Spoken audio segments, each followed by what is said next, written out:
మే నెల 23వ తేదీ. ఎడారిలో సెలయేర్లు. వారు ఎటూ తోచకయుండిరి, శ్రమకు తాళలేక వారు యెహోవాకు మొర్రపెట్టిరి. ఆయన వారి ఆపదలలో నుండి వారిని విడిపించెను. కీర్తనల గ్రంథము 107వ అధ్యాయము 27, 28 వచనములు. ఎన్ని తాళం చెవులతో ప్రయత్నించినా తలుపు తెరుచుకోకపోతుంటే నిరాశపడకండి. తాళం చెవుల గుత్తిలోని ఆఖరి తాళం సరైన తాళమేమో. ఎటు తోచక ఓ మూలను మ్లానవదనంతో నిలబడి ముందేం జరుగుతున్నదోనని చేతులు నలుపుకుంటూ లోకమంతా పగవారై ఉంటే ఒంటరితనంలో గుబులుగా దిగులు పడుతున్నావా క్రైస్తవ విశ్వాసి? ఎటు తోచక నువ్వు నిలిచిపోయిన ఆ మూలే దైవశక్తి కనిపించే మహిమా వేదిక.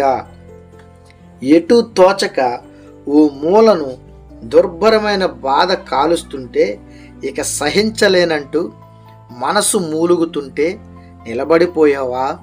ఎడతెరుపులేని శ్రమ కృంగదీస్తుంటే, కళ్ళు చీకట్లు కమ్మి ఒళ్ళు మొద్దుబారితే ఎటు తోచక నువ్వు నిలిచిపోయిన ఆ మూలే క్రీస్తు ప్రేమ ప్రకాశించే మహిమా వేదిక.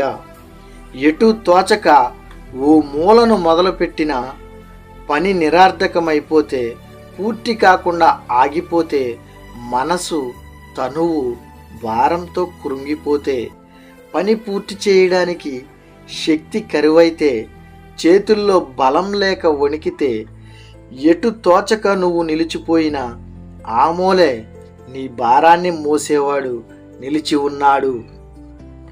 ఎటు తోచక ఓ మూలను నిలబడ్డావా? సంతోషించు. ఆశ్చర్యకరమైన అద్భుతాలు చేసే శక్తి, నిన్నెన్నడూ విడనాడని దైవశక్తి, నీ అడుగుల్ని వెలుగులోకి నిస్సందేహంగా నడిపించే పరమశక్తి ఎదురు చూస్తున్నది నిన్ను ఆదుకోవడానికి. ఎటు తోచక నువ్వు నిలిచిపోయిన ఆ మూలే సమర్థుడైన దేవుడు నీకు తెలుస్తాడు.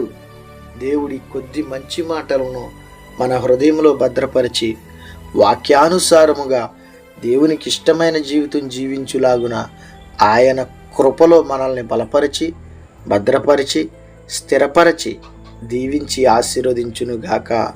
ఆమెన్.